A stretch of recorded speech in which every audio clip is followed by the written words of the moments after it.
মরু শহর দুবাইকে বলা হয় মধ্যপ্রাচ্যের হাব বা কেন্দ্র। শুধু মধ্যপ্রাচ্য নয়, সারা বিশ্বের ব্যবসা বাণিজ্যের প্রাণকেন্দ্র হয়ে উঠছে দুবাই। বিশ্ব বাণিজ্যের ভৌগোলিক বিচারে মরুভূমির গোলাপ খ্যাত দুবাই তাই অতি গুরুত্বপূর্ণ স্থান। সম্প্রতি দুবাই সহ সংযুক্ত আরব আমিরাতের 7টি স্টেটে উদ্বোধন করা হলো ওয়ালটনের নতুন 7টি শোরুম।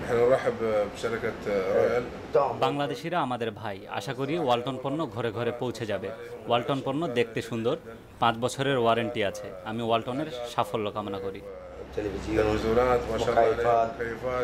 উদ্বোধনী অনুষ্ঠানগুলোতে অন্যদের মধ্যে দুবাই প্রবাসী বাংলাদেশি নেতৃবৃন্দ উপস্থিত ছিলেন। আমাদের পণ্য নিয়ে আমরা খুবই গর্ব করি।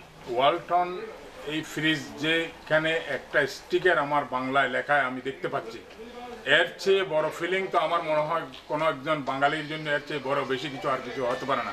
দুবাই থেকে এশিয়া, আফ্রিকা এবং ইউরোপের বিভিন্ন দেশেও যাচ্ছে ওয়ালটনের ফ্রিজ, টিভি ও মোটরসাইকেল। এজন্য আরব আমিরাতে নেওয়া হয়েছে বিশাল ওয়্যারহাউস। দুবাইতে আমাদের ওয়ালটনের অফিস স্থাপন করেছি।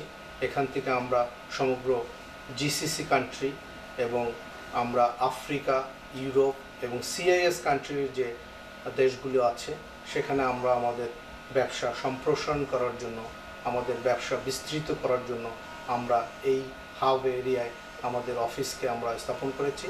আমরা এই দুবাই অফিসের মাধ্যমে আমরা সারা বিশ্বে আমাদের ওয়ালটনের পণ্য আমরা ছড়িয়ে দিতে পারবো।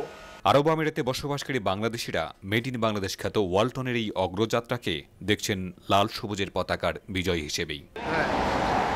আমি এখন যেখানে দাঁড়িয়ে আছি তার পেছনেই পৃথিবীর সর্বোচ্চ ভবন বুর্জ আল খলিফা। দুবাইয়ের এই ভবনটির মতোই বিশ্বব্যাপী বাজার সম্প্রসারণে শীর্ষস্থান দখলের লড়াইয়ে এগিয়ে চলেছে বাংলাদেশের ব্র্যান্ড ওয়ালটন। উদয় হাকিম, দুবাই, সংযুক্ত আরব আমিরাত। ওয়ালটন, আমাদের পণ্য।